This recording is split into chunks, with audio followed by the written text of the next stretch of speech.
डिम्पल सिंह, जी हाँ, डिम्पल सिंह पहुंची गुड्डू सिंह से मिलने, पवन सिंह के बड़े भाई से, और पवन सिंह के ही घर पर मिलने पहुंची हैं। आपको आगे वीडियो में हम इसके बारे में जानकारी देंगे। उससे पहले ये बता दें पवन सिंह क्या कर रहे हैं। पवन सिंह लखनऊ में अपनी मच अवेटेड मूवी शाहबाद की शूटिंग करना स्टार्ट कर चुके। जी हाँ, इस फिल्म का आज मुहूर्त हुआ लखनऊ में। इस फिल्म में पवन सिंह के अलावा आपको रितेश पांडे, शिव कुमार विक्कू, नीलम गिरी आपको देखने को मिलेंगी। आपको ये भी बता देते हैं कि ये जो फिल्म है रितेश पांडे की कमबैक फिल्म कहा जा रहा है, क्योंकि रितेश पांडे जो कि काफ़ी दिनों से भोजपुरी इंडस्ट्री से दूर है, आप उनके गाने भी काफ़ी कम सुन रहे होंगे, क्योंकि इसके पीछे कारण कि रितेश पांडे की तबीयत जो थी काफ़ी ख़राब चल रही थी।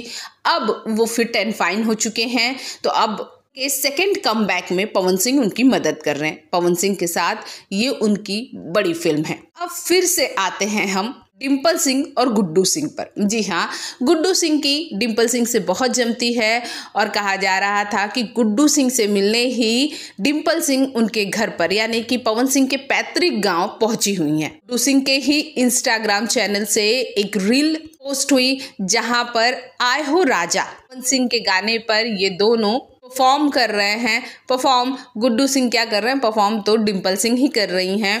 ऐसे डिम्पल सिंह इन दिनों बहुत चर्चाओं में है, लगातार बैक टू बैक पॉडकास्ट और इंटरव्यूज़ दिए जा रही हैं और उसमें कई खुलासे कर रही हैं, कई में वो काफ़ी कंफ्यूज हैं, कुछ बातों पे वो पलट जा रही हैं, तो कुछ बातों का रिग्रेट है। अगर आप डिम्पल सिंह के इन इंटरव्यूज़ को देखें जो इन दिनों वो दे रही हैं, ऐसा लग रहा है मानो डिम्पल सिंह काफ़ी कंफ्यूज हैं। कभी कहती हैं कि भोजपुरी इंडस्ट्री में लड़कियों का शोषण होता है, तो कभी कहती हैं ये इंडस्ट्री में लड़कियों का शोषण नहीं होता है। कभी ये कहती हैं कि मुझे बबुआन वाले बयान पर रिग्रेट है और उसके लिए माफ़ी मांगती हैं। कभी कहती हैं कि मैं अपनी बातें रखने के लिए पूरी तरह से आज़ाद हूँ, तो कहीं दूसरी तरफ कहती हैं कि मेरी बातें सुनने वाला ही कौन है। खैर, इस वीडियो पर आप क्या कमेंट करेंगे, कमेंट बॉक्स में कमेंट कीजिए। साथ ही चैनल को सब्सक्राइब करना बिल्कुल ना भूलिए।